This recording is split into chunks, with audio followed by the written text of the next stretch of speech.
Right.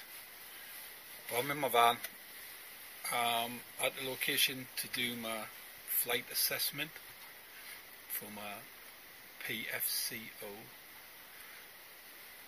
I can't disclose the location, unfortunately. However, it's a nice farm. It's very close to home, 10 minutes away from mine. And my assessment's 9:30. It's about 9:05 now, so I'm just having a little look through stuff I need to do, like pre-flight checks and things like that. So I'm just getting that in my head, because that's the first thing you're going to get assessed on. You don't fly straight away. You go through quite a bit of paperwork. You hand in your I don't know what you would call it. I suppose your pre-flight book or something like that. I don't know. It's gone. I'm going to end up drawing a blank here today, I think.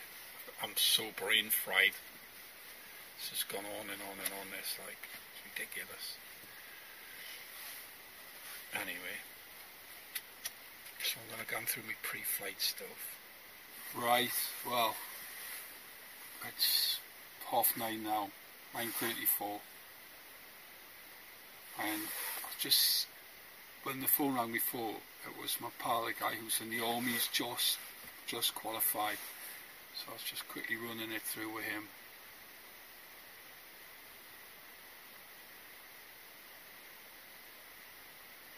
I don't know if this is him. Anyway, it's tipping it down now. It's sleet and rain, so I'm not going to get anything here, like. Oh well, it's now, what time is it? It's now 11:30, and it looked like it was going to ease up, and he was checking. He's got like some great weather things because he's a qualified pilot, airline pilot and whatnot. And he's got the apps for Newcastle Airport, which we're very, very close to. And it looked like we were going to get a break, so he was like, do you want to hang on? I'm like, definitely, yeah, if you don't mind, like, well, let's go for it. And he said, I'll tell you what, set everything up in your van, and we'll give it the best possible chance. And you just carry the box, get it out, your drone, do the assessment, and then we'll do the paperwork inside the van. Absolutely, I mean, he couldn't do any more than that, can he? It's not his fault, the weather. And he sat here for ages with us. So, heading home, got it. I've got it booked in now for 2 weeks' time. Now then, it's Wednesday the 30th.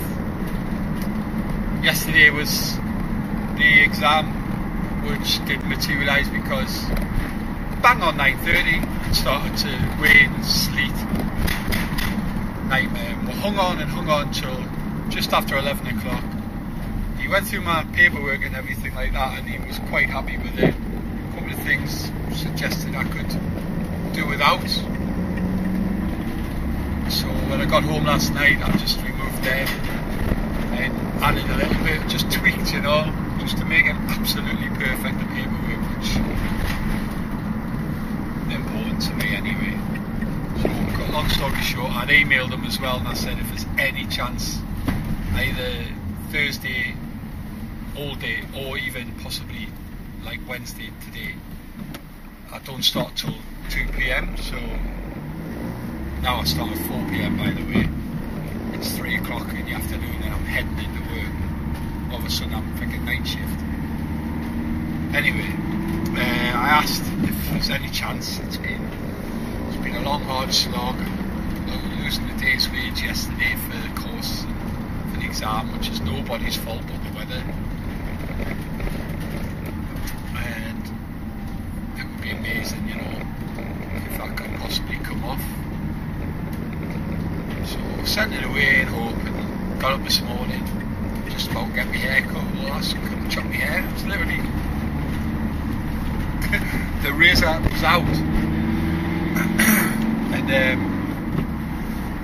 checked my phone, email off the company.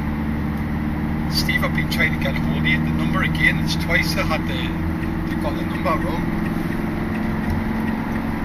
Just jumping on the A19 towards the the time tunnel. Got a way to go yet though. He's like, if you can get down to the trainings, to the test site within the next 15 minutes, I'm here. Oh my god. Like a whirlwind in the house this morning. It was unbelievable. Running around like a lunatic, a pair which like cancelled of course. And sort my box out, having to redo a note arms, notice the airmen, make sure there's no issues whilst flying today. Also I had to get in touch with the insurance company to reinsure today.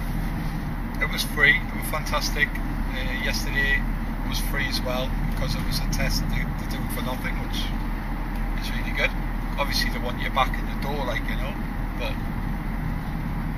got through that and out the door I went and he was there waiting for us and I was like, right, and he's like, okay, this is what we're going to do. Went through the whole lot, beautiful day, frozen, ice everywhere, freezing cold, didn't care, and set up my kit, got my drone out and did all the tests, did everything you had to do and passed.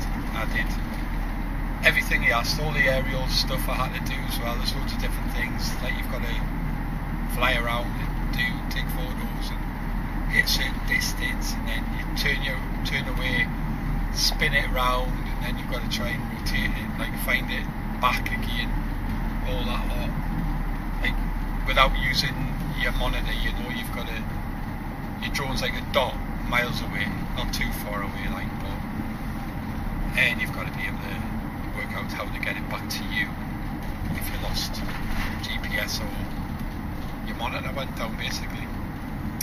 Done that, done everything, and like I say, passed this. I grabbed the hand of him, give him a big hug.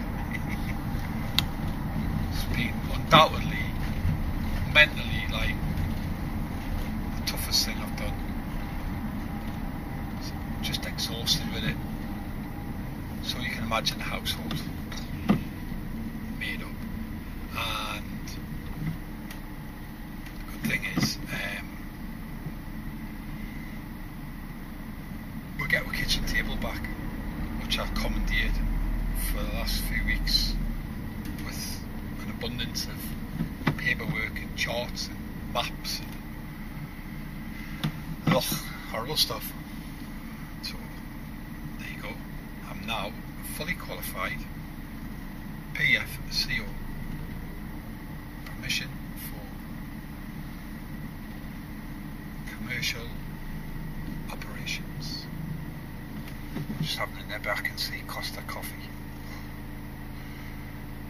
Heard of that. And I can't even have a pint 2 days before dry January's finished.